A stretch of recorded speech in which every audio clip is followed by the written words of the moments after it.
wabarakatuh. Nama saya Firman Subakti dari kelas DKV. Karya si miskin. Maka adalah seorang miskin laki bini berjalan mencari rezeki berkeliling negeri antara berantah. Adapun nama raja dalam negeri itu Maharaja Indra Dewa namanya. Lalu amat besar kerajaan Baginda itu.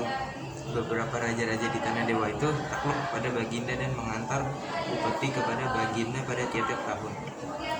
Hatta pada suatu hari Baginda sedang ramai dihadapkan oleh segala raja-raja, menteri, hulubalang, dan rakyat. Maka si miskin itu pun sampailah ke penghadapan itu. Setelah dilihat oleh banyak orang, si miskin laki bini dengan rupa kain seperti di mawar hewan rupanya. Maka orang banyak itu pun ramailah ia tertawa seraya mengambil kayu dan batu. Maka dilemparlah akan si miskin itu ke tubuhnya habis bengkak-bengkak dan berdarah. Segala tubuhnya pun berlumuran dengan darah, maka orang pun gemparlah. Maka ketika Baginda, apakah yang gempar? Di luar itu sembah segala raja-raja itu. Ya tuanku, Syah Alam yang melempar si miskin tuanku. Maka titah Baginda, suruh usir jauh-jauh. Maka diusirlah si miskin hingga sampailah ke tepi hutan. Maka orang banyak itu pun kembali dan hari pun malam.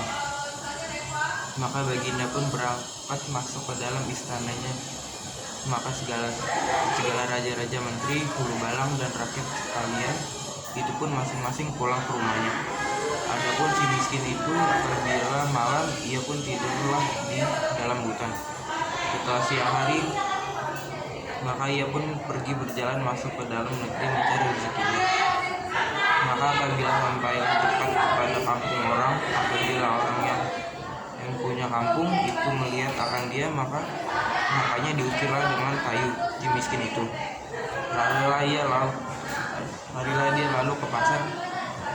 Maka apabila oleh orang pasar itu si miskin datang, maka masing-masing pun datang.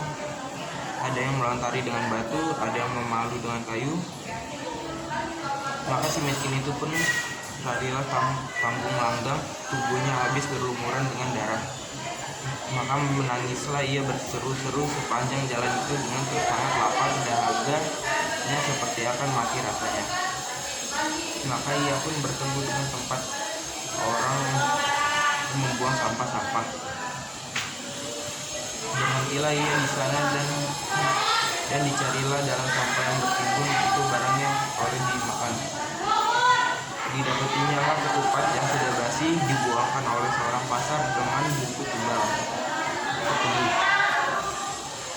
Lalu dimakannya ketupat yang sendiri itu roti bumi.